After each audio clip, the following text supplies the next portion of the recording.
Hello class 10th student, कैसे हो सभी लोग। आज है 1 फरवरी और आज से हम स्टार्ट कर रहे हैं अपना day 1 challenge acid base and salt. आज का चैप्टर है हमारा और आज से हम पूरे 13 डेज तक मतलब 1 फरवरी से लगा के 13 फरवरी तक जितने भी साइंस के चैप्टर हैं वो सारे कंप्लीट करेंगे। डिटेल में कंप्लीट करेंगे, एक एक कॉन्सेप्ट को पढ़ेंगे, एक एक थ्योरी को पढ़ेंगे, एक एक क्वेश्चन को सॉल्व करेंगे, कौन सा क्वेश्चन ज़्यादा मोस्ट इंपॉर्टेंट है वो जानेंगे। और इस चैप्टर के जितने भी मोस्ट इंपॉर्टेंट क्वेश्चंस हैं उसका पीडीएफ मैं तुमको टेलीग्राम पे चैनल पे दूंगा। चैनल पे तुमको तभी मिलेगा जब तुम कमेंट करोगे कि तुमने ये लेक्चर पूरा देखा और समझ में आया, क्योंकि वो तुम तभी सॉल्व कर पाओगे जब इस पूरे चैप्टर को अच्छे से समझोगे। तो आज हम पूरे डिटेल में पढ़ेंगे। आज का जो हमारा पहला चैप्टर है वो है हमारा एसिड बेस एंड सॉल्ट। ये मोस्ट इंपॉर्टेंट चैप्टर है केमिस्ट्री का, क्लास 10th का।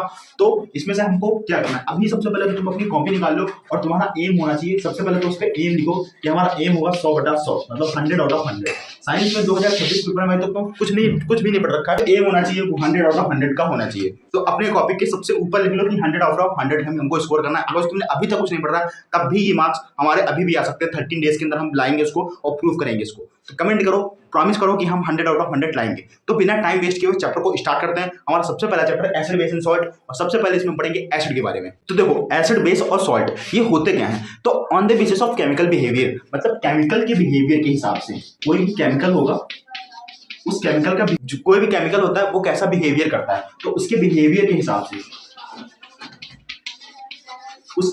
हिसाब से जो कंपाउंड थे, जो सब्सटेंस थे, उनको 3 पार्ट में डिवाइड किया गया था। 1, 2 और 3, इनको 3 पार्ट में डिवाइड किया गया था।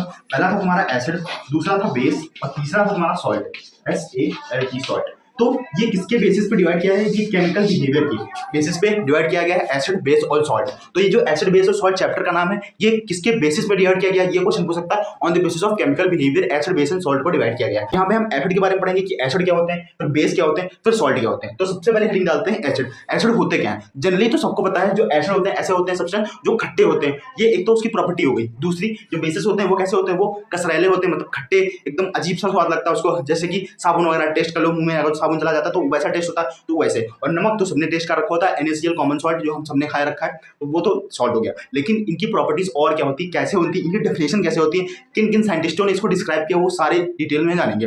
तो जो एसिड बेस और सॉल्ट है इसको डिफाइन करने के लिए कई सारी थ्योरीज दी गई हैं, लेकिन हमारे जो सिलेबस में है वो सबसे इंपॉर्टेंट थ्योरी है वो आर्हेनियस की थ्योरी। तो सबसे पहले हम जानेंगे एसिड की आर्हेनियस की थ्योरी, बेस की आर्हेनियस की थ्योरी और बेस का आर्हेनियस का कॉन्सेप्ट। तो हेडिंग डालो आर्हेनियस कॉन्सेप्ट ऑफ एसिड। सबसे पहले हम पढ़ेंगे आर्हेनियस कॉन्सेप्ट के बारे में। आर्हेनियस का कॉन्सेप्ट क्या कहता है, तो आर्हेनियस के अकॉर्डिंग एसिड क्या होते हैं, उन्होंने एसिड को डिफाइन कैसे किया था। तो सपोज कर लो ये कोई सब्सटेंस है, ये कोई भी सब्सटेंस हो सकता है, कोई भी सब्सटेंस या कोई भी मैटर हो सकता है। मान लेते हैं मैटर है, ये कोई भी मैटर होता है, वो अगर जो अपने अंदर से H+ आयन को डोनेट कर रहा है, अगर जो अपने अंदर से H+ आयन को डोनेट कर रहा है, तो ऐसे सब्सटेंस या ऐसा मैटर उसको अपन बोलेंगे एसिड। एसिड क्या होता है, इनके अकॉर्डिंग आर्हेनियस के अकॉर्डिंग एसिड वो सब्सटेंस होते हैं जो भी अपने अंदर से H+ आयन को डोनेट कर रहा है। अब ये डोनेट कर रहा है तो कहाँ पे डोनेट कर रहा है, तो डोनेट करेगा तुम्हारा एक्वस सॉल्यूशन के अंदर। ये कंडीशन होनी चाहिए, एक्वस सॉल्यूशन में ही डोनेट करेगा। तो ऐसा सब्सटेंस या ऐसा मैटर अपने अंदर से जो H+ आयंस को डोनेट करेगा। H+ आयन किसको बोलते हैं, H+ आयन बोल सकते हैं, या फिर H+ को ही अपन क्या बोलते हैं, प्रोटॉन।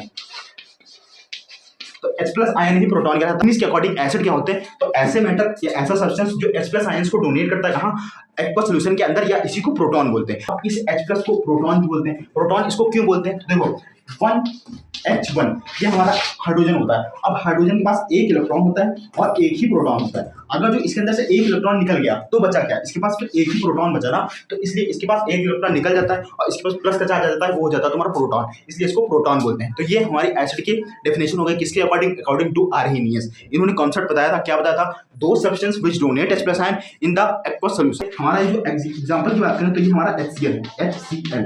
तो HCl है ये, अगर जो अपने अंदर से एक H+ निकालेगा तो ये HCl जो होता है इसके पास एक H है और एक Cl है। अगर जो एक H+ निकालेगा तो ये एसिड होता है। ये स्ट्रॉन्ग एसिड में काउंट होता है HCl जो हमारे पेट में पाया जाता है। ये नोट करके लिख लेना कि HCl present in our stomach. तो ये था हमारा एसिड के बारे में। अब एसिड को कितने पार्ट में डिवाइड किया गया है, तो एसिड को डिवाइड किया है 2 पार्ट में। ऑन द बेसिस देखो एसिड को 2 पार्ट में डिवाइड किया है। तो तुम्हारा एसिड है इसको डिवाइड किया गया है 2 पार्ट में, 1 और 2।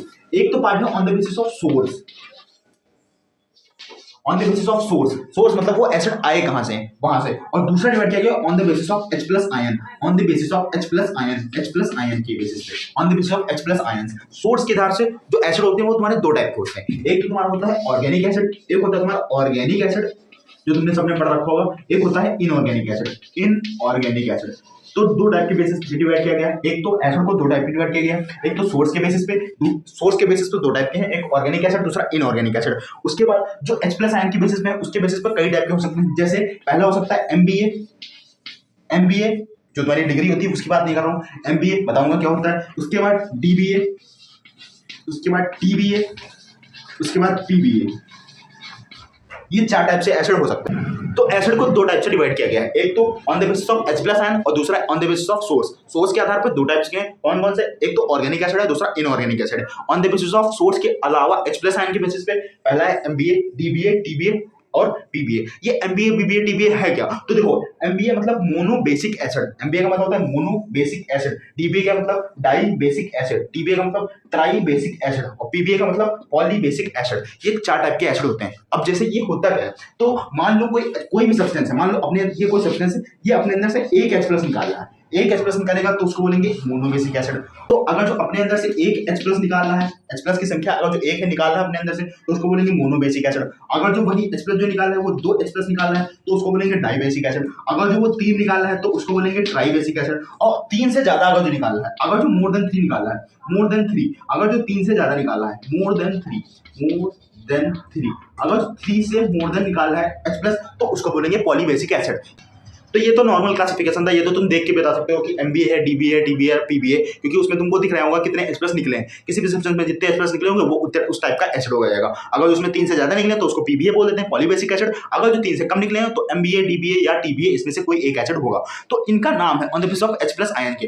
अब जो हमारा इंपॉर्टेंट है वो हमारा इंपॉर्टेंट है on the basis of source. ये सोर्स के टाइप पे बहुत ज्यादा इंपॉर्टेंट है। इसमें सबसे पहला हमारा है ऑर्गेनिक एसिड और दूसरा है इनऑर्गेनिक एसिड। ऑर्गेनिक एसिड क्या होते हैं, सोर्स मतलब वो कहां से आया है। जैसे सोर्स के बेसिस पे बात करें, जो on the basis of source था उसके बेसिस पे हम देखेंगे एसिड कितने टाइप के होते हैं। तो दो टाइप के होते हैं, एक तो ऑर्गेनिक एसिड होता है, दूसरा इनऑर्गेनिक एसिड होता है। इसके बारे में डिटेल में पढ़ेंगे क्योंकि इससे एक नया क्वेश्चन तुमको देखने को मिलेगा बोर्ड एग्जाम में तुम्हारे 2026 के पेपर में। तो इसके बेसिस पे तुम्हारे जो एसिड होते हैं वो दो टाइप के होते हैं। सबसे पहला जो एसिड होता है तुम्हारा वो होता है ऑर्गेनिक एसिड, हम बात कर चुके हैं ऑलरेडी। सबसे पहला होता है ऑर्गेनिक और दूसरा होता है इनऑर्गेनिक, दूसरा होता है इनऑर्गेनिक। तो ऑर्गेनिक एसिड क्या होता है, ऑर्गेनिक एसिड ऐसे एसिड होते हैं जिनका लेना देना कहीं ना कहीं लिविंग थिंग से होता है। मतलब ऐसे एसिड जो जिनका सोर्स जो होता है वो कहीं ना कहीं जो होता है वो लिविंग ऑर्गेनिज्म से होता है। तो जो लिविंग ऑर्गेनिज्म से जिनका सोर्स होगा उनको बोलेंगे पर ऑर्गेनिक एसिड। जैसे एग्जाम्पल के ऊपर बात करें तो जैसे हमारा जो एसिड होता है, एक हम सबने नाम सुन रखा होगा CH3COOH, इस एसिड का नाम होता है एसिटिक एसिड। तो एसिटिक एसिड ये कहां से आता है, ये जो है एसिटिक एसिड, एसिटिक एसिड, तो इसका सोर्स क्या है। तो देखो इसका सोर्स हम सबको पता है, ये विनेगर से बनता है, ये विनेगर से आता है। और विनेगर से आता है, और विनेगर कहां से आता है, विनेगर आता है एक केन से जिसको बोलते हैं शुगर केन। और शुगर केन क्या है हमारा, तो शुगर केन हमारा एक प्लांट है। तो प्लांट क्या हो गया, लिविंग। तो लिविंग से जिसका सोर्स होगा, तो ऐसे एसिड जिनका सोर्स जो होता है वो लिविंग ऑर्गेनिज्म होता है या लिविंग थिंग्स होते हैं। तो प्लांट से आता है, मतलब शुगर केन एक प्लांट है, प्लांट से आ रहा है विनेगर, विनेगर से आ रहा है एसिटिक एसिड। तो एसिडिक एसिड कहां से आया, प्लांट से आया, शुगर केन से आया। तो ऑर्गेनिक एसिड की डेफिनेशन ये होगी, those acid which comes from organic या लिविंग थिंग से। जो ऑर्गेनिक या लिविंग थिंग से आते हैं उसको बोलते हैं ऑर्गेनिक एसिड। ऐसे कई सारे एग्जांपल्स हैं जिनका सोर्स जो है, जैसे लैक्टिक एसिड की बात करें तो वो कर्ड में आता है। कर्ड कहां से आता है, दही से आता है। दही कहां से आता है, काऊ से आता है। जैसे इसी तरह बात करें कि एसिटिक एसिड हो गया, एसिटिक एसिड की बात कर ली। उसके बाद हम बात करते हैं अगर जो कि सिट्रिक एसिड, तो सिट्रिक एसिड सिट्रस फ्रूट में, तो खट्टे फ्रूट में आता है। और खट्टे फ्रूट क्या होते हैं, खट्टे फ्रूट प्लांट्स में लगते हैं। तो प्लांट के ऊपर एक क्वेश्चन आया था कि जो आंट होती है, मतलब जो चींटी होती है, लाल चींटी, उसके डंक में कौन सा एसिड मिलता है। तो उसकी डंक में कौन सा एसिड मिलता है, वो ऑर्गेनिक एसिड होता है। उस एसिड का नाम तुमको कमेंट में बताना है, तो कमेंट में जरूर बताओ उसमें कौन सा एसिड मिलता है। ये हमारे थे ऑर्गेनिक एसिड। अब इनऑर्गेनिक में हमारे आते हैं मिनरल्स वगैरह। जितने भी मिनरल्स आते हैं वो सारे इनऑर्गेनिक में आ जाते हैं। जितने भी मिनरल्स एसिड आते हैं वो सारे के सारे आ जाते हैं इनऑर्गेनिक में। मतलब ऐसे एसिड जिनका जो सोर्स होता है वो नॉन लिविंग थिंग्स होता है, या फिर रॉक्स या मेटल्स उनसे आते हैं, मिनरल से आते हैं, उनको बोलते हैं इनऑर्गेनिक एसिड। तो ये इनऑर्गेनिक एसिड की कुछ बात कर लेते हैं जिनके एग्जांपल्स जो है वो इंपॉर्टेंट है। जैसे कि ऐसे एसिड जो कि कहां से आते हैं, जो कि मिनरल से आते हैं, जो अर्थ में मिनरल्स होते हैं इनसे जो ऑब्टेन किए जाते हैं उनको बोलते हैं पर इनऑर्गेनिक एसिड। जैसे जैसे हमारा होता है H2SO4, ये हमारा एक इनऑर्गेनिक एसिड है। ऐसे H3PO4 ये इनऑर्गेनिक एसिड है। ठीक, तो ये सारे सोर्स इनऑर्गेनिक एसिड होते हैं। ऐसे कई सारे एग्जांपल्स तुम्हारे बुक में लिखे होंगे, देख लेना। ये कुछ इंपॉर्टेंट जो मैंने यहाँ लिख दिए वो इंपॉर्टेंट है। इसी तरह मैं जो क्वेश्चन दूंगा उसमें जो एसिड पूछे जा रहे होंगे उसके एक दो एग्जांपल्स आएंगे, तो एक दो एग्जांपल्स तुम याद कर लेना। और ये मिनरल्स जो ऐसे एसिड जो मिनरल से ऑब्टेन होते हैं, अर्थ में जो हमारे मिनरल्स मिलते हैं उनसे ऑब्टेन होते हैं, उनको बोलते हैं इनऑर्गेनिक एसिड। और ऑर्गेनिक एसिड क्या होते हैं, जो लिविंग ऑर्गेनिज्म या एनिमल से आते हैं उनको बोलते हैं लिविंग ऑर्गेनिक एसिड। ये हमारा क्लासिफिकेशन था, छोटा सा क्लासिफिकेशन था, एक ध्यान में रखना है तुमको। इसके बाद अपन बात करेंगे बेसिस क्या होते हैं। तो एसिड के बारे में हमने सबने पढ़ लिया, एसिड के बारे में हमने उसकी डेफिनेशन क्या होती है वो पढ़ ली, उसका क्लासिफिकेशन कितने टाइप से वो पढ़ लिया, उसके मेन एग्जाम्पल जो थे वो पढ़ लिए। अब हम पढ़ेंगे बेसिस के बारे में, जो बेस होते हैं वो क्या होते हैं। फिर बेसिस के बाद हम पढ़ेंगे डिफरेंस बिटवीन एसिड और बेस। ये बहुत इंपॉर्टेंट क्वेश्चन बनेगा तुम्हारा 2026 में कि एसिड और बेस में डिफरेंस क्या होता है। और जब ये दोनों एसिड और बेस के बारे में पढ़ लेंगे तब हम पढ़ेंगे इंडिकेटर्स के बारे में। तो अभी सबसे पहले बात करते हैं बेस क्या होते हैं। तो जिस तरह से आर्हेनियस ने एसिड के बारे में बताया था, इसी तरह आर्हेनियस का ही कॉन्सेप्ट है बेस के बारे में। उन्होंने बेस के बारे में क्या बताया था, तो बेस के बारे में उन्होंने ये बताया था कि जब मान लो कोई सब्सटेंस है या फिर कोई मैटर है, ये कोई भी सब्सटेंस है, ये अपने अंदर से अगर जो OH माइनस आयन डोनेट करेगा, OH माइनस आयन डोनेट करेगा, OH माइनस आयन डोनेट करेगा कहाँ पे, वाटर में, H2O में या फिर एक्वा सॉल्यूशन में। जैसे उन्होंने कहा था कि ऐसे सब्सटेंस जो H प्लस आयन डोनेट करते हैं वो एसिड होते हैं। इनके अकॉर्डिंग, आर्हेनियस के अकॉर्डिंग बेसिस क्या होते हैं, तो ऐसे सब्सटेंस जो अपने अंदर से OH माइनस आयन डोनेट करते हैं कहाँ पे, एक्वा सॉल्यूशन में, वो बेसिस होते हैं। ये इनकी डेफिनेशन है। अब ये OH माइनस आयन होता क्या है, तो OH माइनस आयन का नाम होता है हाइड्रोक्सिल आयन।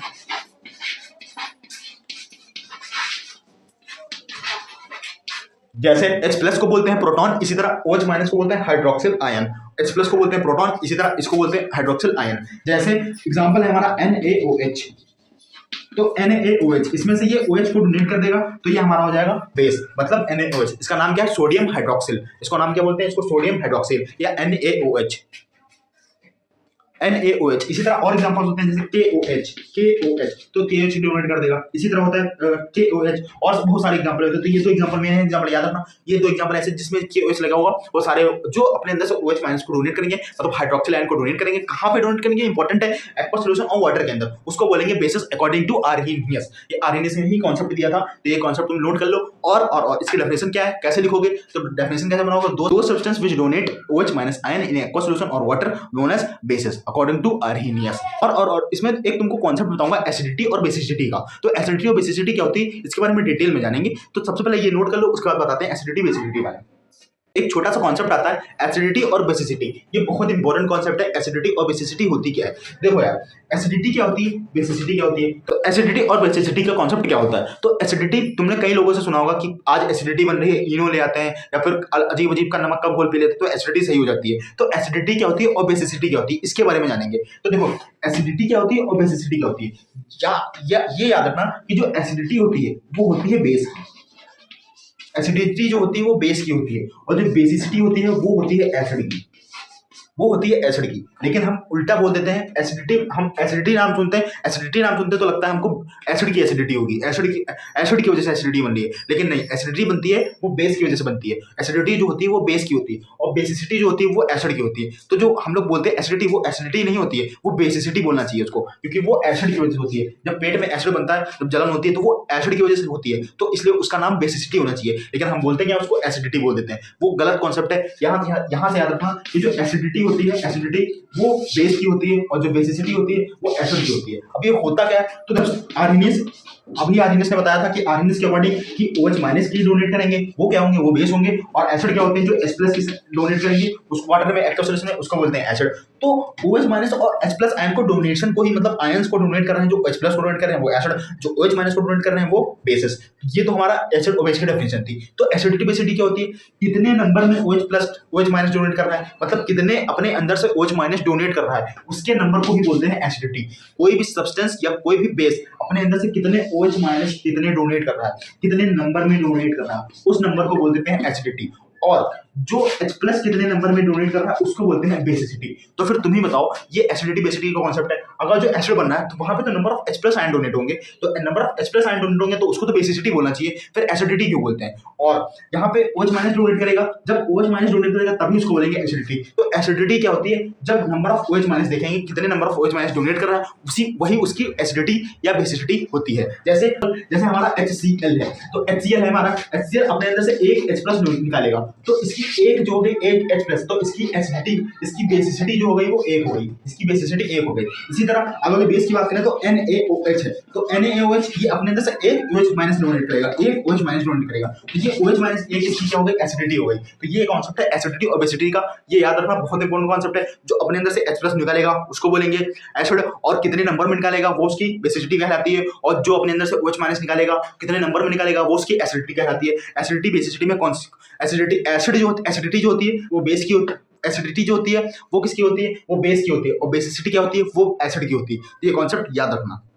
इसलिए जो हमने क्लासिफाई किया था MBA, इसको बोलते हैं मोनो बेसिक एसिड, मतलब बेसिक एसिड मतलब बेसिसिटी उसकी निकाली जाती थी। यही कॉन्सेप्ट था, एक निकालेगा तो वन बेसिसिटी, दो निकालेगा तो दो बेसिसिटी, तीन निकालेगा तो तीन बेसिसिटी, तीन से ज्यादा निकालेगा तो पॉली बेसिसिटी, इसलिए इसके MBA बोला था। इसका क्लासिफिकेशन भी अगर जो उसी तरीके से करते हैं तब इसका क्लासिफिकेशन कैसे होता है, इसका होता है MAB, mono acidic base. Mono acidic base, इसके लिए इसको बोलते हैं mono acidic base, di acidic base, tri acidic base, poly acidic base. तो ये बेसिस का क्लासिफिकेशन मैंने यहाँ बता दिया। तो ये कॉन्सेप्ट बहुत इंपॉर्टेंट है, याद रखना। तो अब हमने पढ़ लिया एसिड के बारे में और बेस के बारे में। अब हम पढ़ेंगे एसिड और बेस के एक डिफरेंस के बारे में। एसिड और बेस के डिफरेंस हमने पढ़ ली, उसके क्लासिफिकेशन पढ़ लिए, एसिडिटी और बेसिसिटी का कॉन्सेप्ट पढ़ लिया। अब हम पढ़ेंगे एसिड और बेस का डिफरेंस। तो एसिड और बेस का डिफरेंस बहुत इंपॉर्टेंट है। एसिड और बेस का डिफरेंस क्या हो सकता है कि ऐसे सब्सटेंस जो H प्लस को डोनेट करेंगे कहां पे, एक्वा सॉल्यूशन में, उसको एसिड बोलेंगे। बेस में लिख सकते हैं दो substance which donate OH minus ion in aqua solution, उसको बोल सकते हैं बेसिस। अगला इसका डिफरेंस रखते हैं, तो एसिड जो होते हैं वो खट्टे होते हैं, सोर इन टेस्ट होते हैं, सॉर इन टेस्ट होते हैं।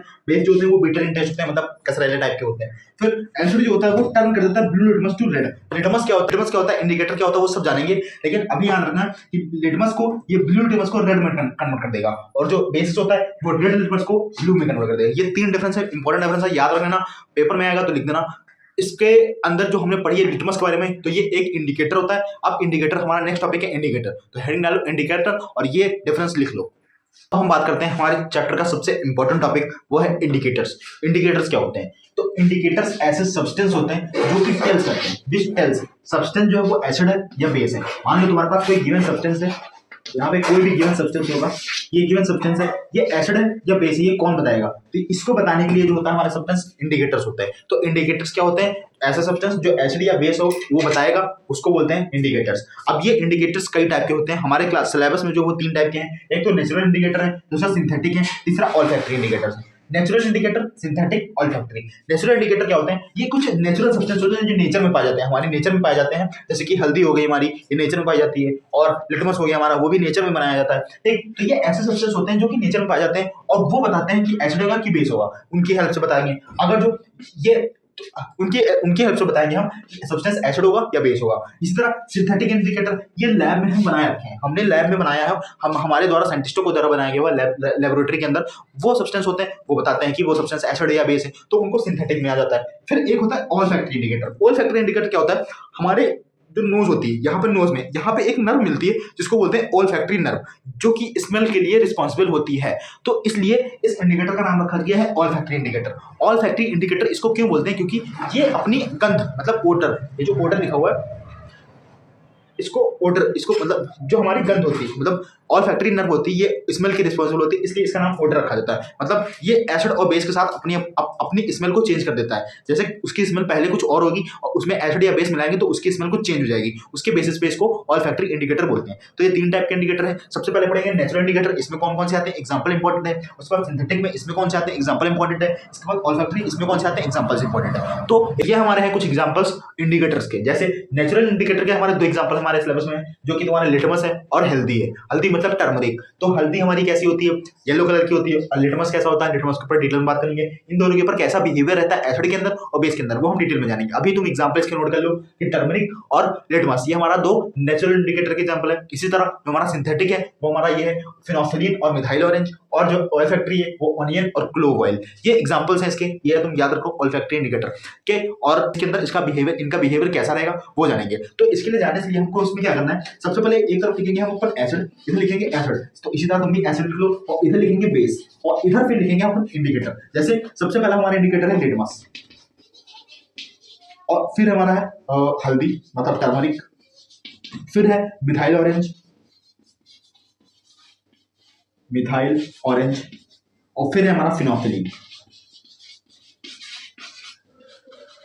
ठीक, तो लिटमस, हल्दी, मिथाइल ऑरेंज और फिनोक्सिलिन, ये सारे हैं,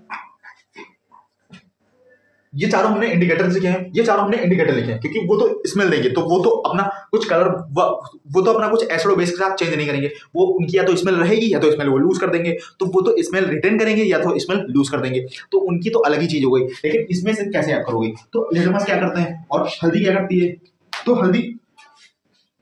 तो लिटमस क्या करते हैं, हल्दी क्या करती है, फिनोक्सिलिन करते हैं, ये जानेंगे। तो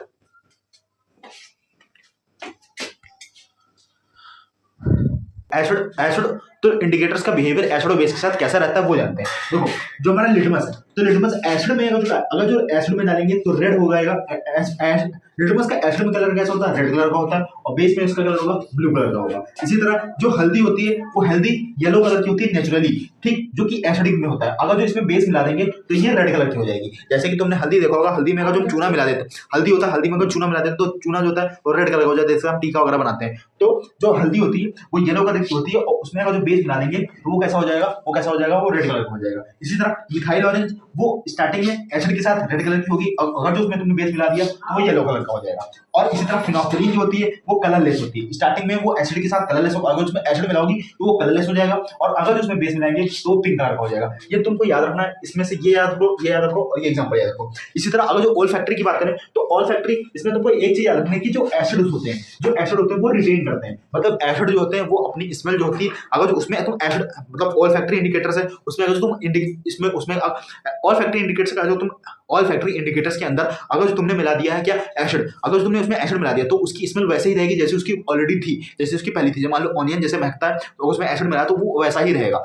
ठीक। क्यों, जैसे छिड़का होता है तो छिड़का की स्मेल उसमें नहीं आती है, उसमें एसिड की, ऑनियन की, प्याज की स्मेल आती है। इसी तरह अगर जो बेसेस होंगे, अगर जो बेस मिला दोगे उसमें, तब उसकी स्मेल जो होगी वो चली जाएगी, रिटेन नहीं करेगा स्मेल, वो छोड़ देगा। तो इसमें तुमको एक ही बात रखनी, ओल्फैक्टरी इंडिकेटर जो एसिड्स होते हैं वो रिटेन करते हैं स्मेल को, और जो नहीं होते हैं, जो बेसिस होते हैं वो रिटेन नहीं करते हैं, वो लूज कर देते हैं स्मेल को। ये तुमको याद रखना है। तो इसमें से केमिकल प्रॉपर्टीज के बारे में, क्योंकि हमने एसिड के बारे में पढ़ लिया, बेस के बारे में पढ़ लिया, उसका डिफरेंस पढ़ लिया, उसमें इंडिकेटर्स क्या होते हैं वो सब पढ़ लिया। अब हम तो सारी हमने जितनी भी फिजिकल प्रॉपर्टीज, जितनी भी एसिड के डेफिनेशन वगैरह थी वो सारी पढ़ लिए। अब हम पढ़ेंगे chemical properties of acid and base. तो एसिड और बेस की केमिकल प्रॉपर्टीज क्या होती है उनके बारे में जानेंगे। तो टोटल 4 प्रॉपर्टीज हैं, इतनी इजी तरीके से बताऊंगा जो तुम्हारे ब्रेन में सेट हो जाएंगी, दिमाग में सेट हो जाएंगी। तो सबसे पहले प्रॉपर्टी है रिएक्शन विद मेटल्स। जो एसिड होंगे, एसिड की रिएक्शन मेटल के साथ करेंगे, बेस की रिएक्शन मेटल के साथ करेंगे, तो क्या प्रॉपर्टीज आएंगी, क्या क्या चेंजेस आएंगे। उसके बाद रिएक्शन विद मेटल ऑक्साइड, अगर जो एसिड की रिएक्शन मेटल ऑक्साइड के साथ करेंगे तब क्या चेंजेस आएंगे। इसके बाद reaction with acid and base, acid और बेस की दोनों की आपस में रिएक्शन कराएंगे तब क्या चेंजेस आएंगे। और यहाँ पे मैंने स्टार लगा रखा है, मतलब कि मोस्ट इंपॉर्टेंट रिएक्शन है, कई बार पूछी गई है, 2012, 13, 14, 15, 16, 17, 18, 19, 20 रिपीटिंग होती रहती है, हर साल रिपीट होती है, कुछ ना कुछ क्वेश्चन तो इससे आता ही आता है। बहुत ही इंपॉर्टेंट रिएक्शन है। इस रिएक्शन का नाम भी तुमने पढ़ रखा होगा, न्यूट्रलाइजेशन रिएक्शन, जब एसिड बेस के साथ रिएक्ट करता है, तो ये बहुत इंपॉर्टेंट रिएक्शन है। इसके बाद reaction of non metallic oxide with base, अगर जो नॉन मेटेलिक, जैसे यहाँ मेटल ऑक्साइड की रिएक्शन एसिड के साथ कराई थी, इस तरह नॉन मेटेलिक ऑक्साइड की रिएक्शन अगर हम बेस के साथ कराएंगे तब क्या होगा। तो ये चारों के चारों तुम हेडिंग डाल लो, इसमें से एक एक करते हैं बात, और बहुत इंपॉर्टेंट रिएक्शन एकदम दिमाग में सेट करते हुए हम इसको पढ़ेंगे। तो सबसे पहले हमारी हेडिंग है रिएक्शन विद मेटल, जब मेटल के साथ रिएक्ट होगी तब क्या होगा, क्या चेंजेस आएंगे। तो इसमें हम रिएक्शन पढ़ेंगे, उसके एग्जाम्पल पढ़ेंगे। एक एग्जाम्पल पढ़ूंगा, उसके किताब में तुम और भी एग्जाम्पल देख सकते हो, बट एक एग्जाम्पल उसकी एक कॉन्सेप्ट, क्योंकि कॉन्सेप्ट क्लियर होना जरूरी है, तुम रिएक्शन तो वहां पर बना लोगे। तो सबसे पहले हम एक एक रिएक्शन स्टार्ट करते हैं। तो हमारी पहली रिएक्शन है रिएक्शन विद मेटल। अब ये होती क्या है, इसको याद करने की सिर्फ एक चीज याद रखो, बाकी रिएक्शन तुम्हारी आराम से हो जाएगी। तुमको याद रखना है वो, तुमको ये याद रखना खाली, इसमें याद क्या करना है, जैसे तुम्हारी ये मेटल है, मेटल अगर जो एसिड के साथ रिएक्ट करेगी तो बनेगा क्या। तो ये मेटल के साथ एसिड रिएक्ट करेगी तो मेटालिक सॉल्ट बनेगा। सबसे पहले तुमको याद रखना है इसमें बनेगा क्या, मेटालिक सॉल्ट बनेगा, प्लस हाइड्रोजन गैस निकलेगी। तो अब दुनिया का तुमको कोई भी एसिड दे दिया जाए और कोई भी मेटल दे दिया जाए, तुमको रिएक्शन में यही बनाना लास्ट में, और तुमको दुनिया का कोई एसिड दे दिया जाए और तुमको एसिड के साथ क्या रिएक्ट करना होगा, मेटल, कोई भी दुनिया की मेटल दे दी जाए, कोई भी एसिड दे दिया जाए, ये जितनी भी है, तो तुमको बनाना क्या है, लास्ट में एंड प्रोडक्ट तुम्हारा यही रहना चाहिए, मेटालिक सॉल्ट और हाइड्रोजन गैस। एग्जांपल की बात करें तो एग्जांपल, जैसे हम बात करते हैं, सबसे पहले एग्जांपल की बात करते हैं, तो अपन एग्जांपल की बात करते हैं। एग्जांपल मान लेते हैं, हम कोई भी मेटल लेते हैं, जैसे मान लेते हैं हमने मेटल ले ली जगह, जिंक ले ली हमने, जिंक के साथ रिएक्शन कराएंगे, मेटल जो हमने मानी वो जिंक थी। अब एसिड हम कोई मान सकते हैं, जैसे मान लिया हमने HCl, हमारा बहुत इंपॉर्टेंट एसिड है HCl, इसको मान लिया। अब हमको बनाना क्या है, हमारा एंड प्रोडक्ट हमको याद रखना कि मेटालिक सॉल्ट बनेगा और हाइड्रोजन गैस बनेगी। तो देखो हाइड्रोजन गैस बनने के लिए तो H2 होना चाहिए, यहाँ पे है क्या H है, मतलब यहाँ पे हमको इसको 2 मोल लेने पड़ेंगे। तो 2 मोल हमने ले लिए। अब 2 मोल ले लिए मतलब हाइड्रोजन गैस इधर अपने आप से निकाल दो, यहाँ से हाइड्रोजन गैस अपने आप से निकाल दो। अब सॉल्ट बनाना है तो सॉल्ट से NaCl होता है, ऐसे ZnCl बनेगा। तो ये Zn था हमारा, ये Zn लिख दिया हमने Zn, और Cl था तो ये Cl लिख दिया। अब हमको पता है यहाँ पे 2 मोल लिए थे, तो 2 मोल लिए तो यहाँ पे Cl2 लिखा, इसको बैलेंस करने के ZnCl2 कर दें तो ये रिएक्शन हमारी बैलेंस भी हो गई।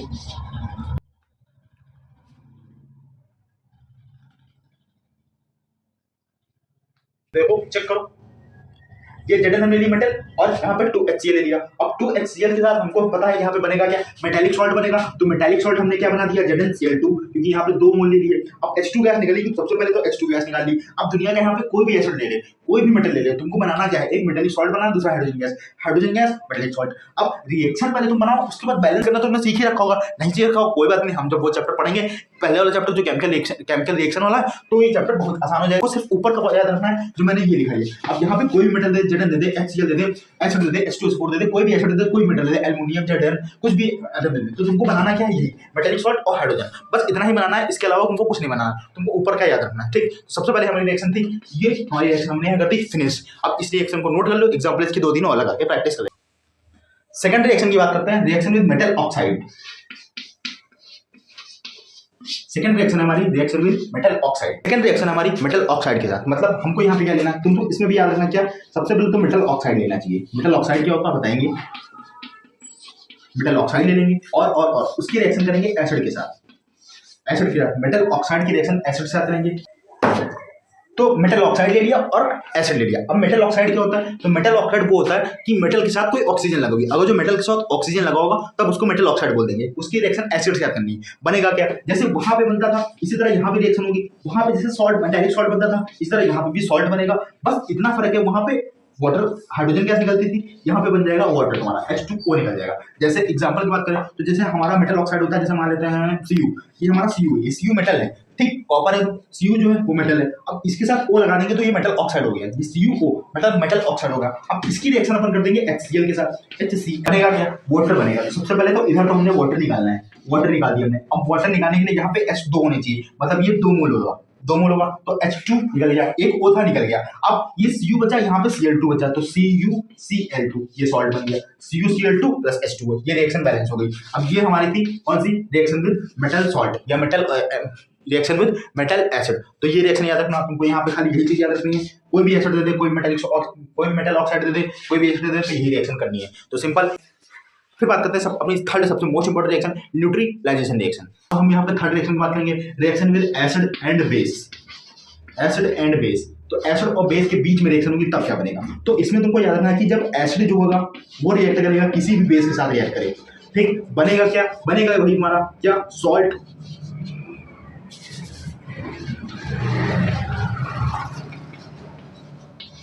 सॉल्ट और वाटर। जब भी एसिड बेस के साथ रिएक्ट करेगा तो बनेगा सॉल्ट और वाटर। जैसे एग्जांपल लेते हैं, एग्जांपल हमने एसिड ले लिया HCl और बेस ले लिया NaOH, ये हमारे दोनों बेस है, ये एसिड है, ये बेस है, रिएक्शन होगी तो ये H है, ये OH है, HOH, यहाँ पे एक H है तो H2O तो निकल गया सीधे, ये बन गया H2O।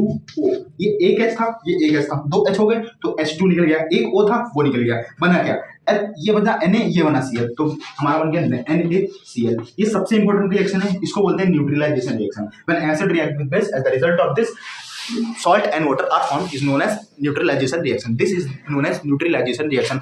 Very important reaction. VIMPA, ठीक। इस रिएक्शन को याद रखना। इस रिएक्शन का नाम क्या है, इस रिएक्शन का नाम है न्यूट्रलाइजेशन रिएक्शन।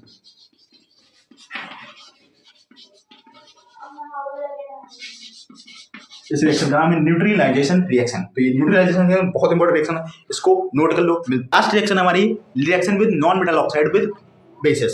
तो देखो नॉन मेटल ऑक्साइड क्या होता है, सबसे पहले तो नॉन मेटल ऑक्साइड के बारे में जान। तो नॉन मेटल ऑक्साइड होते हैं तुम्हारे जैसे CO2 हो गया, SO2 हो गया, ये सारे नॉन मेटल ऑक्साइड होते हैं, क्योंकि ये नॉन मेटल होती है और इसके साथ ऑक्सीजन लगा होगा। अगर जो नॉन मेटल के साथ ऑक्सीजन लगा होता है तो उसको बोलते हैं नॉन मेटेलिक ऑक्साइड। अब CO2 SO2 इन सबकी रिएक्शन करेंगे किसी बेस के साथ, किसी भी बेस के साथ कराओ रिएक्शन हो जाएगी, उसको बनेगा और बनेगा क्या, सॉल्ट बनेगा, वाटर बनेगा, सॉल्ट बनेगा, वाटर बनेगा, बस इतना ही बनेगा। तो ये होते हैं तुम्हारे नॉन मेटल ऑक्साइड, ये होते हैं तुम्हारे नॉन मेटेलिक ऑक्साइड, ये नॉन मेटल ऑक्साइड होते हैं। अब इनकी रिएक्शन कैसी होगी, तो रिएक्शन बात करते हैं कैसे करेंगे। तो देखो नॉन मेटल ऑक्साइड है NON, non metal oxide, oxide, कोई भी नॉन मेटल ऑक्साइड होगा वो रिएक्ट करेगा अगर जो किसी भी बेस के साथ, तो बनेगा क्या, तो तुम्हारे पास बनेगा सॉल्ट, सिर्फ सॉल्ट आएगा तुम्हारे पास। जैसे एग्जांपल लेते हैं, अगर जो एग्जांपल की बात करें तो एग्जांपल हमारा हो गया जैसे नॉन मेटल ऑक्साइड हो गया CO2, ये CO2 हमारी गैस है, तो CO2 गैस होती है, कार्बन डाइऑक्साइड होता है, ये नॉन मेटल है, ऑक्साइड लगा हुआ है तो नॉन मेटल ऑक्साइड बोल देते हैं इसको। रिएक्शन करेंगे बेस के साथ, कोई बेस लेते हैं, मान लो NaOH, NaOH ये ले लिया, NaOH, इसके दो मोल ले लेते हैं, NaOH बनेगा क्या, जैसे यहाँ पे CO2 है, यहाँ पे OH, ये यहाँ पे O2 बनेगा, Na2CO3 बन जाएगा, Na2CO3, देखो कैसे बना, यहाँ पे दो मोल लिखा है तो ये दो टू जो है वो नीचे चला गया, यहाँ पे देखो CO है और A को यहाँ गया 3 हो गया, तो Na2CO3 ये बन गया, ठीक, और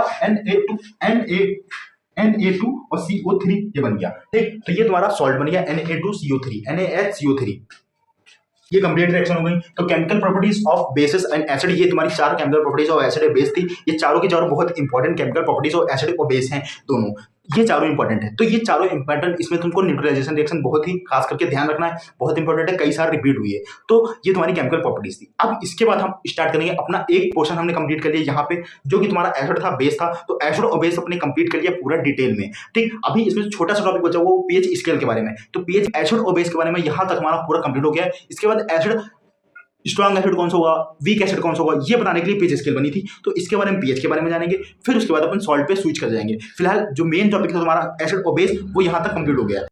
बाकी का पूरा हमने एसिड और बेस पढ़ लिया है। अब हमारा एक जो टॉपिक लास्ट बचा हुआ है वो सॉल्ट बचा हुआ है, सॉल्ट के बारे में पढ़ना है। लेकिन सॉल्ट पढ़ने से पहले हमको एक छोटा सा टॉपिक पढ़ना है, वो की है स्ट्रॉन्ग एसिड और वीक एसिड। स्ट्रॉन्ग एसिड और वीक एसिड होता क्या है, तो वही चीज पढ़नी है हमको, स्ट्रॉन्ग एसिड और वीक एसिड होता क्या है। तो वीक एसिड और स्ट्रॉन्ग एसिड इसको किसके बेसिस पे क्लासिफाई किया गया है, कैसे इसको बताया गया है, तो ये जो बताया गया है वो H+ की कंसंट्रेशन के हिसाब से बताया गया। अगर जो H+ की कंसंट्रेशन मोर होगी, जितनी ज्यादा H+ की कंसंट्रेशन होगी तो उसको बोलेंगे अपन स्ट्रॉन्ग एसिड, और जिसमें H+ की कंसंट्रेशन जो होगी वो लेस होगी उसको बोलेंगे वीक एसिड। या फिर इसको एक तरीके से और डिफाइन कर सकते हैं कि एसिड ऐसे जो स्ट्रॉन्ग एसिड ऐसे एसिड होते हैं, ऐसे एसिड होते हैं जो कि कंप्लीटली आयनाइज्ड हो जाते हैं, जो कंप्लीटली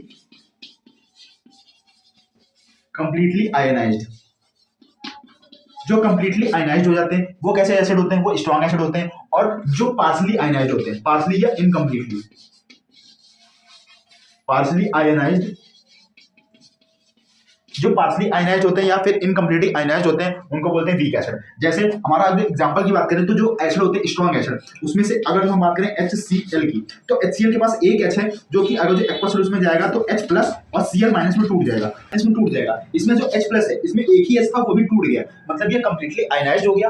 तो इसलिए इसकी जो कंसंट्रेशन थी वो हाई, H+ की कंसंट्रेशन थी हाई थी, और इसलिए इसको बोलते हैं स्ट्रॉन्ग एसिड। इसी तरह एक एसिड होता है हमारा CH3COOH, तो इसमें क्या होता है, इसमें 3H एक 4H है, तो निकलना तो चाहिए इसमें 4H+ निकलने चाहिए, लेकिन इसमें उल्टा होता है, इसका निकलते कितने ऐसे निकलता है CH3COO + H+, ये ऐसे ब्रेक होता है। तो ये पार्शली आयनाइज्ड हो जाता है, मतलब जो H+ है वो सिर्फ एक ही निकलता है, और जो 3H+ थे वो नहीं निकलते हैं। निकलने कितने चाहिए थे, 4H+ निकलने चाहिए थे, इसलिए ये पार्शली आयनाइज्ड होता है, जिसमें इसको बोलते हैं वीक एसिड। और जो स्ट्रॉन्ग एसिड होते हैं वो कंप्लीटली आयनाइज्ड होते हैं, मतलब जितने H+ होंगे उसमें जितने भी हाइड्रोजन आयन होंगे वो सारे के सारे निकल जाएंगे, उसको स्ट्रॉन्ग एसिड बोलेंगे। और इसमें क्या होता है, ज्यादातर एग्जांपल अगर बात करें तो ऑर्गेनिक एसिड, जितने भी ऑर्गेनिक के एसिड होते हैं, ऑर्गेनिक केमिस्ट्री में जितने भी एसिड पढ़ते हैं वो सारे सारे वीक एसिड में आते हैं, और अदर इसके ऑर्गेनिक के अलावा जो एसिड बचते हैं वो सारे स्ट्रॉन्ग एसिड में आते हैं। ये एक छोटा सा कॉन्सेप्ट था। और इसको कैसे एक्सप्लेन किया गया था कि कौन सा एसिड स्ट्रॉन्ग होगा कौन सा वीक होगा, इसके लिए जो साइंटिस्ट थे सोरेनसन नाम के, उन्होंने एक स्केल बनाई थी जिसको बोला था पीएच स्केल। तो पीएच स्केल के ऊपर एक ऑलरेडी मैंने वीडियो बना रखा है जिसमें डिटेल में बता रखा है, वो वीडियो इसी वीडियो में मैं लिंक कर दे रहा हूँ, उससे तुमको पीएच स्केल बारे में सब कुछ समझ में आ जाएगा। उसके बाद हम टॉपिक स्टार्ट करेंगे अपना salt. Hello class 10th student, कैसे हो सभी लोग। आज के इस वीडियो में हम एक चैप्टर है एसिड बेस एंड सॉल्ट, उसका एक मोस्ट इंपॉर्टेंट टॉपिक के बारे में पढ़ेंगे जो कि तुम्हारी पीएच स्केल। तो पीएच स्केल होती क्या है, क्या यूज होता है, किसने इसको डिस्कवर किया था और क्यों इसको डिस्कवर किया था, इसके बारे में जानेंगे। क्लास 10th के बोर्ड एग्जाम में इससे एक सवाल पक्का आएगा, या तो पीएच स्केल की डेफिनेशन पूछ लेगा या फिर तुमको उसमें कुछ एसिड सब्सटेंस देगा और पूछ लेगा वो एसिड है, बेस है या सॉल्ट है। पीएच स्केल जानने से पहले हमको ये पता होना चाहिए कि एसिड क्या होते हैं। तो हम सबने पढ़ रखा है कि एसिड क्या होता है। एसिड ऐसा सब्सटेंस होता है जो कि अपने अंदर से H+ आयन को डोनेट करता है एक्वस सॉल्यूशन के अंदर। तो एसिड ऐसे सब्सटेंस होते हैं जो H+ को डोनेट करते हैं, किसमें, एक्वस सॉल्यूशन के अंदर। तो एक्वस सॉल्यूशन में जो H+ डोनेट करेगा उसको इसको बोलते हैं एसिड। इसी भी सोल्यूशन के अंदर H+ की कंसंट्रेशन कितनी है, इसी कंसंट्रेशन को बताने के लिए जो साइंटिस्ट है तुम्हारे सोरेनसन नाम के, इन्होंने डिस्कवर किया है एक स्केल जो कि बताया था pH स्केल, उसका नाम रखा था। pH का मतलब होता है पावर ऑफ हाइड्रोजन। तो pH स्केल जो है वो क्या बताती है, वो बताती है H+ की कंसंट्रेशन किसमें, किसी भी सोल्यूशन के अंदर H+ की कंसंट्रेशन कितनी होगी। और इन्होंने जो स्केल बनाई थी उसकी जो रेंज थी वो रेंज थी तुम्हारी ये थी, जो स्केल मान लो ये pH स्केल है और इसकी जो रेंज थी वो 0 से लगा के 14, जैसे हम लोग स्केल नापते हैं नॉर्मल छोटी स्केल होती है वो 0 से लगा के 15 तक होती है, इसी तरह इन्होंने एक स्केल बनाई थी वो 0 से लगा के 14 तक बनाई थी, 0 से लगा के 7 तक। 0 से 7 तक जो इसकी pH की स्केल की रेंज होती है और जो होती है वो एसिडिक होती है, 0 से 7 तक एसिडिक होती है और फिर 7 से 14 तक जो होती है वो बेसिक होती है। बेसिक मतलब यहाँ पे जितने भी होंगे तुम्हारे बेसिस लाई करेंगे, जितने भी बेस होंगे वो यहाँ पे लाई करेंगे, जितने भी एसिड होंगे वो यहाँ पे लाई करेंगे। मतलब जो H+ की कंसंट्रेशन है वो यहाँ पे ज्यादा होगी, H+ जो होगी कंसंट्रेशन इस साइड में ज्यादा होगी, मतलब जो सब्सटेंस होगा वो ज्यादा एसिडिक होगा। जैसे अगर जो हम HCl की बात करें तो HCl जो होगा वो ज्यादा एसिडिक होगा, इसकी कंसंट्रेशन इधर इस साइड में आएगी, 7 से नीचे होगी। और जो जैसे NaOH हो गया, NaOH ये हम सबको पता है बेस है, बेस है मतलब इसकी जो H7 से ऊपर pH होगी, इसकी जो pH होगी वो 7 से ऊपर होगी, मतलब ये बेसिक सोल्यूशन होगा। 7 से जितने भी ऊपर आएंगे वो सारे कैसे होंगे, वो सारे सारे बेसिक होंगे। 7 से जितने भी नीचे आएंगे वो सारे सारे कैसे होंगे, वो एसिडिक होंगे। अब ये जो बीच में तुमको 7 दिख रहा है ये जो होता है ये तुम्हारा न्यूट्रल होता है, ये जो होता है न्यूट्रल होता है, ना तो ये एसिड में काउंट होता है ना तो ये बेस में काउंट होता है। और इसकी जो pH होता है मेन तुमको याद रखना है, वाटर जो हमारा पानी होता है जो हम लोग पानी पीते हैं उसकी कंसंट्रेशन उसकी जो pH की वैल्यू होती है उसको होते हैं 7। अब तुमको ये pH स्केल बहुत ही इंपॉर्टेंट है, तो pH स्केल याद रखना है। जैसे सोरेनसन नाम के जो साइंटिस्ट हैं उन्होंने इसकी pH स्केल को डिस्कवर किया था, ठीक। अब ये pH स्केल बताती क्या है, तो H+ की कंसंट्रेशन को बताती है किसी भी सोल्यूशन के अंदर। अब ये कैसे बताएगी, तो इसकी कुछ स्केल बनाई थी जिसकी रेंज उन्होंने कहां तक रखी थी, 0 से लेकर 14 तक थी। और 7 के जितने भी नीचे थे वो सारे कैसे थे, वो सारे के सारे कैसे थे, वो सारे के सारे थे तुम्हारे एसिडिक। और 7 से जितने भी ऊपर थे वो सारे के सारे बेसिक थे। जो बीच में न्यूट्रल आ रहा था वो तुम्हारा था 7। और इसका जो न्यूट्रल pH किसकी होती है, वो होती है वाटर की। तो ये pH स्केल बहुत इंपॉर्टेंट है। इसमें तुमको सवाल या क्वेश्चन कैसे बन सकते हैं, तो इसके क्वेश्चन तुम्हारे ऐसे बन सकते हैं कि इसकी डेफिनेशन पूछ लेगा और इससे सवाल तुमको कैसे बन सकते हैं, और सवाल कैसे बनेंगे उसके ऊपर बात करते हैं। इंपॉर्टेंट सवाल कैसे बन सकते हैं वो बताते हैं। तो इस pH पे क्वेश्चन कैसे बन सकते हैं, तो इस pH पे क्वेश्चन तुम्हारे इस टाइप से बन सकते हैं, जैसे कि तो A दे रखा है, B दे रखा है, C दे रखा है, D दे रखा है, ये सारे ABCD दे रखे हैं, इन सबकी pH की वैल्यू दे रखी है। जैसे कि A की वैल्यू हमारी 7 है, B की वैल्यू 3.5 है, इसकी 4 है और इसकी 8.0 है। तो ये सारे pH दे रखे हैं इनके, और ये तो ऊपर कुछ सब्सटेंस दे रखे हैं। अब इसमें सवाल क्या पूछ सकता है, इसमें पूछ सकता है कि एसिडिक कौन है और बेसिक कौन है। जैसे एसिडिक हमको पता है 7 से जितने भी नीचे होते हैं सारे एसिडिक होते हैं, तो 7 से नीचे एसिडिक है, मतलब ये B होगा और कौन सा होगा, और ये C होगा, ये दोनों एसिडिक होंगे। और 7 कैसा होगा, 7 तो न्यूट्रल हो जाएगा, ये तो न्यूट्रल हो जाएगा। और बेस कैसा होगा, बेस तो खाली 8.0 वाला होगा, ये सिर्फ बेस होगा। तो ऐसे सवाल दे सकता है। या फिर अगर जो और इसको ट्विस्ट करेगा तो ऐसे कहेगा कि arrange according to pH, increasing order में तुमको लिखना है, pH इंक्रीजिंग ऑर्डर में लिखना है। तो pH सबसे कम pH किसकी है, तो सबसे pH कम किसकी है। अब यहाँ पे एसिडिक बोल सकता है, बेसिक बोल सकता है। अगर जो बेसिक बोलेगा तो 8 पहले आ जाएगा, फिर उसके बाद 7 आएगा, फिर 4 आएगा, फिर 3.5 आएगा। अगर जो ये एसिडिक अकॉर्डिंग टू एसिड बोल रहा है तो एसिड के अकॉर्डिंग सबसे पहले 3.5 आएगा, उसके बाद 4 आएगा, फिर तुम्हारा 7 आएगा, फिर 8 आएगा, ठीक। तो ये तुम्हारी हो जाएगी। इस टाइप से तुम्हारे कुछ क्वेश्चन बन जाएंगे, ये इंपॉर्टेंट है, इनको पढ़ लेना। इसके pH स्केल की डेफिनेशन और इसकी यूजेस पढ़ लेना। pH स्केल का डायग्राम भी आ सकता है। इसमें क्या क्या इंपॉर्टेंट है, इसमें तुम्हारी डेफिनेशन इंपॉर्टेंट है, pH स्केल की डायग्राम भी आ सकता है, और इस टाइप से क्वेश्चन आ सकते हैं जो मैंने अभी बताया। तो ये तुमने पढ़ लिया pH के बारे में। अब pH से तुमको क्या क्वेश्चन मिलेंगे वो सब कुछ मैंने उसमें बता रखा है, तो तुम pH इसमें से इतना ही पढ़ लेना, इससे तुमको जितना बताया उतना ही पढ़ लेना, इससे ऊपर तुमको नहीं आएगा। इसमें से तुमको अगर जो थोड़ा बहुत देखना है तो तुम बेसिक pH दे सकते हो कि जैसे दांत में pH कितना होता है, HCl में pH मतलब पेट में pH कितना होता है, और pH इन एवरीडे लाइफ एक छोटा सा टॉपिक है, उसमें तुम pH देख सकते हो कि खाली कौन सा pH किसका pH कितना होता है, किसके pH की वैल्यू कितनी होती है, बस इतना देखना है। अब हम बात करेंगे सॉल्ट। तो हमारे जो सिलेबस है इसमें टोटल 4 टाइप के सॉल्ट्स हैं। पहला सॉल्ट है सोडियम हाइड्रोक्साइड, दूसरा ब्लीचिंग पाउडर, तीसरा बेकिंग सोडा और चौथा है वॉशिंग सोडा। इसके अंदर सबसे पहले तो 3 चीजें याद होनी चाहिए कि उसका नाम क्या होता है, उसका कॉमन नेम क्या होता है और उसका फॉर्मूला क्या होता है। तो सॉल्ट में सबसे इंपॉर्टेंट तो यही है, क्योंकि अगर तुम यही नहीं जान पाओगे कौन सा सॉल्ट उसने पूछ रखा है, किसका फॉर्मूला वो पूछ रहा है, तब तुमको कैसे लिखोगे, उसकी प्रिपरेशन वगैरह तो बाद में लिखोगे। तो सबसे पहले हमारा जो सॉल्ट है वो हमारा सोडियम हाइड्रोक्साइड है। दूसरा इसको बोलते हैं कॉस्टिक सोडा, इसी को बोलते हैं कॉस्टिक सोडा, इसका फॉर्मूला होता है NaOH। सेकंड सॉल्ट की बात करते हैं वो होता है हमारा ब्लीचिंग पाउडर। ब्लीचिंग पाउडर जो कपड़े धोने के लिए यूज होता है उसको बोलते हैं ब्लीचिंग पाउडर, इसका फॉर्मूला होता है CaOCl2। ये होता है CaOCl2, ये हमारा ब्लीचिंग पाउडर होता है।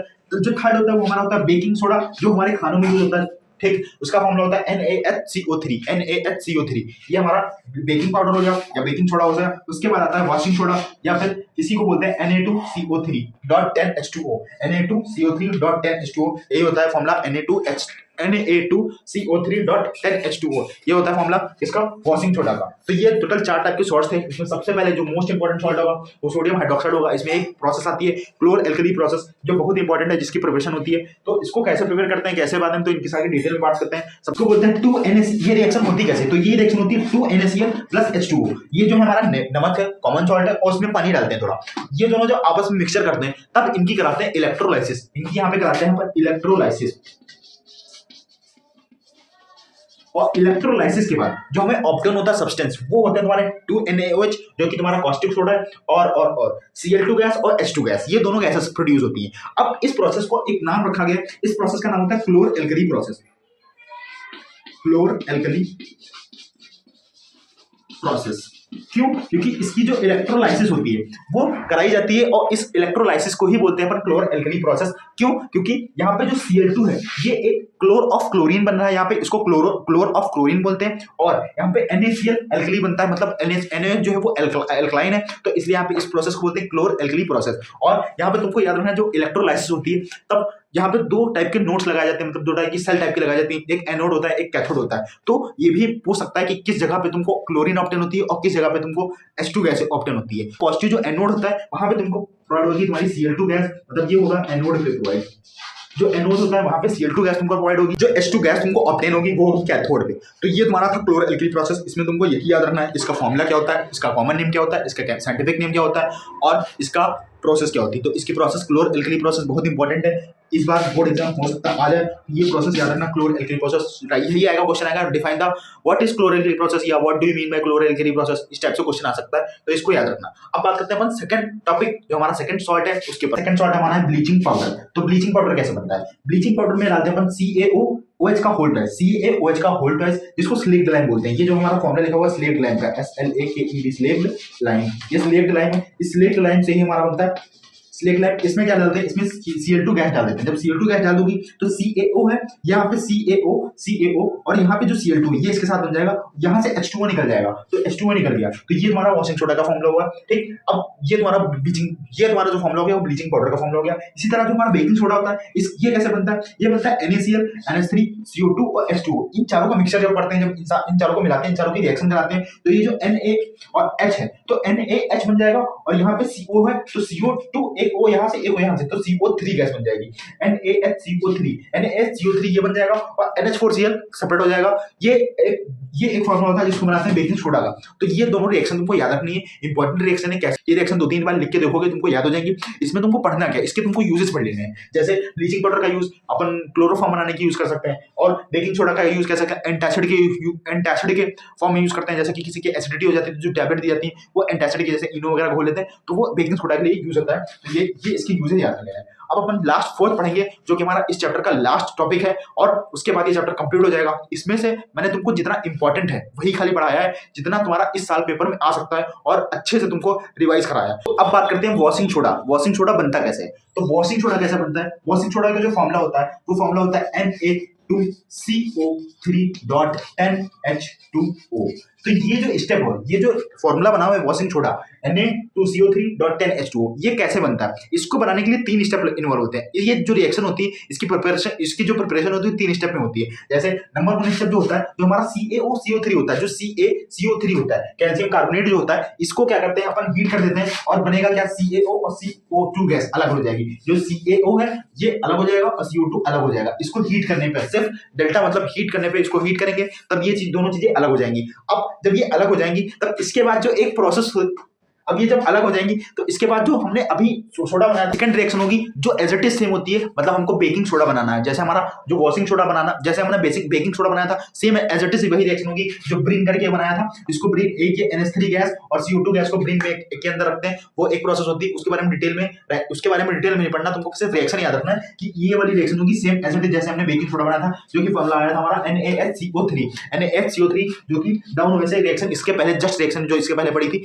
वो वाली रिएक्शन। तो ये वाली प्रोसेस होगी। जब ये वाली प्रोसेस हो जाएगी तब इसमें थर्ड प्रोसेस करेंगे। यही जो कंपाउंड बना हुआ है ये वाला, जिसको अपन बेकिंग सोडा बोलते हैं, यही बेकिंग सोडा को इसके 2 मोल ले लेंगे और इसको भी हीट कर देंगे। जब इसको हीट कर देंगे तब बनेगा क्या, तुम्हारा Na2CO3.CO।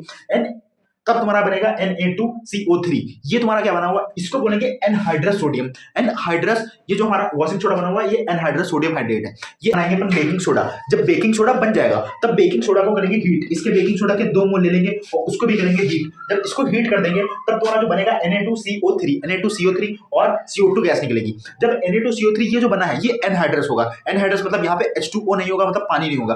फिर इसको हम जब वाटर के अंदर डालेंगे तब इसका जब वाटर के अंदर इसके जब वाटर के कांटेक्ट में आएगा तब ये बनेगा तुम्हारा Na2CO3.10H2O, तब ये हाइड्रस हो जाएगा। अभी ये एनहाइड्रस बना हुआ है, एनहाइड्रस को सोडियम कार्बोनेट है, मतलब इसी को सोडा ऐश बोलते हैं। यही एक सोडा ऐश कहलाता है, सोडा ऐश इसी को बोलते हैं, सोडा ऐश इसी को बोलते हैं। जब इसका हम हाइड्रेट करेंगे, मतलब इसका हाइड्रेशन करेंगे, मतलब इसके अंदर हम वाटर मिलाएंगे, इसमें जब वाटर मिलाएंगे तब बनेगा तुम्हारा Na2CO3 और 10H2O, मतलब बहुत सारे के सारे कॉमन सॉल्ट। अब इसके बारे में लास्ट जो टॉपिक हमारा आएगा, जो मोस्ट इंपॉर्टेंट टॉपिक है, वो है पीओपी। अब पीओपी के ऊपर मैंने ऑलरेडी एक वीडियो बना रखा है, वो वीडियो भी इस वीडियो के साथ मैं लिंक कर दे रहा हूं, जिससे कि तुमको पीओपी का कॉन्सेप्ट आ जाएगा। जितने भी कॉन्सेप्ट वहां पे पीओपी में बताए, सारे इंपॉर्टेंट टॉपिक, सारे सब कुछ बता रखा है, पीओपी से क्या क्या क्वेश्चन आ सकता है। तो ये पीओपी का वीडियो तुम जरूर देख लो। हेलो क्लास 10th स्टूडेंट, आज हम पढ़ेंगे क्लास 10th की केमिस्ट्री का सेकंड मोस्ट इंपॉर्टेंट टॉपिक, वो है तुम्हारा प्लास्टर ऑफ पेरिस या फिर पीओपी। प्लास्टर ऑफ पेरिस बोलो या फिर पीओपी बोलो, बहुत इंपॉर्टेंट टॉपिक है। इससे सवाल तुमको जरूर देखने को मिलेगा, या तो पूरा ही पीओपी पे शॉर्ट नोट लिखने को आ जाएगा, या फिर अगर जो पीओपी पे शॉर्ट नोट नहीं आ रहा है तो तुमको उसमें से मिल जाएगा उसका केमिकल नेम क्या होता है, या फिर उसका फॉर्मूला क्या होता है, या फिर पीओपी को हम बनाते कैसे हैं, और अगर ये कुछ नहीं आएगा तो ये तो जरूर पक्का आएगा कि पीओपी के 2 यूजेस लिखो या 3 यूजेस लिखो, या राइट 5 यूजेस ऑफ पीओपी। तो इसमें से तुमको एक सवाल पक्का देखने को मिलेगा तुम्हारे बोर्ड एग्जाम 2026 में। पीओपी के बारे में आज हम डिटेल में पढ़ेंगे, पीओपी होता क्या है, कैसे बनता है, इसके यूजेस क्या होते हैं। तो देखो, पीओपी का फुल फॉर्म होता है plaster of Paris. Plaster of Paris, इसको प्लास्टर ऑफ पेरिस क्यों बोलते हैं, इसकी भी एक स्टोरी है कि पीओपी को प्लास्टर ऑफ पेरिस क्यों कहते हैं। अब इसका सबसे पहले बात करके केमिकल नेम क्या होता है, तो इसका केमिकल नेम होता है calcium sulphate hemihydrate. Calcium sulphate hemihydrate, मतलब इसका फॉर्मूला जो होता है वो CaSO4, फॉर्मूला होता है CaSO4.12H2O, CaSO4.12H2O। Ca मतलब कैल्शियम, SO4 का मतलब है सल्फेट, तो कैल्शियम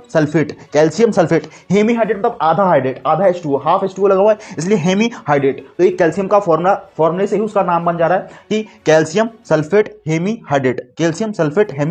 तो इसका नाम हो गया। केमिकल नेम क्या होता है, कैल्शियम सल्फेट हेमीहाइड्रेट, और इसका फॉर्मूला क्या होता है CaSO4.12H2O। ये तो तुमको रटा होना चाहिए, क्या होता है CaSO4.12H2O, मतलब पीओपी या प्लास्टर ऑफ पेरिस। अब इसकी प्रिपरेशन की बात करते हैं, प्रिपरेशन इसको कैसे बनाया जाता है, तो इसकी प्रिपरेशन करते हैं। CaSO4.12H2O की जगह पे यहाँ पे 2H2O आ जाता है, CaSO4.2H2O। ये एक कंपाउंड है, इसको बोलते हैं जिप्सम। तो CaSO4.12H2O की जगह आ जाता है CaSO4.2H2O, मतलब ये जो आ जाता है इसको बोलते हैं अपन जिप्सम। ये जिप्सम होता है, जिप्सम को हम हीट करते हैं कितना, लगभग 100 डिग्री सेंटीग्रेड या 373 केल्विन, मतलब 100 डिग्री सेंटीग्रेड या तो हीट करो या फिर 100 डिग्री सेंटीग्रेड या तो हीट करो या 373 केल्विन हीट करो, बात वही होती है। उसको जब केल्विन में कन्वर्ट करो तो इतना ही आएगा। तो 100 डिग्री सेंटीग्रेड को इस जिप्सम को हीट करते हैं तो हमारा CaSO4.12H2O मतलब हमारा पीओपी हमको मिल जाता है। और जो इसमें से 2H2O है, पीओपी हमको ऑब्टेन होता है जिप्सम से। जिप्सम को अगर जो हम 100 डिग्री सेंटीग्रेड पे हीट करेंगे तो हमको पीओपी ऑब्टेन हो जाएगा। अब ये जो जिप्सम है, इसी की वजह से इसका नाम भी जो पड़ा है वो प्लास्टर ऑफ पेरिस पड़ा है, क्योंकि जो जिप्सम होता है ये व्हाइट कलर का पाउडर होता है और ये हार्ड पाउडर होता है, ये एक हार्ड होता है। जो जिप्सम होता है हमारा वो एक व्हाइट कलर का पाउडर होता है और हार्ड सब्सटेंस होता है, और इसको ही कहाँ मिलता है, ये पेरिस में पाया जाता है। ये जो पाउडर होता है जिप्सम, ये पेरिस में पाया गया था फर्स्ट टाइम। सबसे पहले पीओपी को इसी जिप्सम से बनाया गया था और पेरिस में मिलता है, इसलिए इसका नाम होता है प्लास्टर ऑफ पेरिस, इसलिए इसको बोलते हैं प्लास्टर ऑफ पेरिस। इसमें पीओपी में तुमको क्या रखना है, इसका नाम क्या होता है calcium sulphate hemihydrate, formula CaSO4.12H2O। कहाँ से आता है, जिप्सम को हीट करते हैं कितना 100 डिग्री सेंटीग्रेड पे, तब ये हमको ऑब्टेन होता है पीओपी। जिप्सम का फॉर्मूला क्या होता है CaSO4.2H2O। अब इसके यूजेस क्या होते हैं, तो यूजेस तुमने पढ़ रखे होंगे। जैसे सबसे पहला तो यूज होता है प्लास्टर बनाने के लिए, मतलब जो डॉक्टर कभी हाथ या हड्डी टूट गई हो, पैर की हड्डी, हाथ की हड्डी, तो जो डॉक्टर प्लास्टर्स लगाते हैं वो प्लास्टर इजी लगता है पीओपी पे, वो जो व्हाइट कलर का लगाते हैं वो पीओपी होता है। अब इसके बाद जो टॉयज बनाते हैं, मतलब जो खिलौने होते हैं वो बनते हैं, इंस्ट्रूमेंट बनते हैं, ब्लैक बोर्ड जो हमारा होता है वो बनता है। ये जो चौक देख रहे हो, ये चौक भी इसी से बनती है, प्लास्टर ऑफ पेरिस से। इसमें ही और केमिकल मिलाए जाते हैं फिर चौक बनाई जाती है। तो ये इसके यूजेस हैं। और इस पीओपी को रखते कहाँ है, पीओपी में अगर तुम वाटर डालोगे तो ये हार्ड सब्सटेंस फिर से जिप्सम में कन्वर्ट हो जाएगा, इसलिए इस पीओपी को जो है मॉइस्ट फ्री जगह पे रखा जाता है। इस पीओपी को स्टोर किया जाता है मॉइस्ट फ्री जगह पे। इस पीओपी को अपन स्टोर करते हैं, स्टोर मॉइस्ट फ्री स्पेस, जहाँ पे मॉइस्चर नहीं होता है उस जगह पे पीओपी को रखा जाता है, जहाँ पे मॉइस्चर ना पहुँच पाए वहाँ पे रखा जाता है, क्योंकि अगर जो इस पे हल्का सा भी पानी पड़ गया तो ये फिर से कन्वर्ट हो जाएगा जिप्सम में, इसलिए इसको मॉइस्ट जगह पे रखा जाता है। ये भी एक क्वेश्चन मिल सकता है, तो ये इंपॉर्टेंट टॉपिक था पूरा। तो ये था हमारा पूरा चैप्टर, इसमें हमने डिटेल में जितना चैप्टर था वो हमने पूरा पढ़ लिया है। जितने भी इंपॉर्टेंट क्वेश्चन बनने थे वो सारे के सारे चैप्टर के क्वेश्चन जितने भी इंपॉर्टेंट है जो इस साल 2026 के पेपर में आ सकते हैं वो मैंने टेलीग्राम पे डाल रही है, वो तुम डाउनलोड करके उसको सॉल्व कर सकते हो। इस चैप्टर के अब तुमको सबसे स्ट्रांग करना है, तुम्हारा काम है। मैंने इसको पढ़ा दिया है, जितनी इंपॉर्टेंट चीजें वो सारी पढ़ा दी। अभी तक अगर तुमने इसमें कुछ नहीं पढ़ रखा था तो वो सारी इंपॉर्टेंट चीज इसमें पढ़ा दी है। तुमको इस चैप्टर से जितना भी मैंने इसमें पढ़ाया है वो टॉपिक्स तो तुमको कहीं ना कहीं से पढ़ने हैं, उसको मतलब रिवाइज करना है, और यहाँ से तो मैंने जो पढ़ाया है वो इंपॉर्टेंट है। तो इतना टॉपिक तुम पढ़ के जाओ, इस चैप्टर से हमारे क्वेश्चन नहीं छूटेंगे। और पीओपी की भी तुमको समझ में आया होगा, क्योंकि मैंने पीओपी का पहले ही वीडियो बना रखा था, वही वीडियो इसमें लिंक किया था। तो पीओपी और पीएच स्केल ये दोनों वीडियो मैंने इसमें लिंक करे थे, जिससे कि तुम्हारा वीडियो जो है शॉर्ट हो जाए, उसको ना बनाना पड़े। ये दोनों वीडियो बहुत इंपॉर्टेंट वीडियो थे, तो दोनों टॉपिक भी इंपॉर्टेंट है, इसलिए मैंने अलग से भी वीडियो डाल रखा है। तो अभी ये हमारा डे 1 था। डे 2 में हमारा मतलब कल, तो वो कौन सा चैप्टर चाहिए, फिजिक्स का चाहिए कि केमिस्ट्री का चाहिए या फिर बायोलॉजी का चाहिए, जो चैप्टर चाहिए वो कमेंट करो। तो बोर्ड एग्जाम तक अपने आप से बोला करो, हाँ जब आंखों में अरमान लिया, मंजिल को अपना मान लिया, फिर मुश्किल क्या और आसान क्या, बस ठान लिया तो ठान लिया। मिलते हैं नेक्स्ट वीडियो में, मतलब डे 2 पे कल। कमेंट कर देना कौन सा चैप्टर चाहिए तुमको। Bye bye.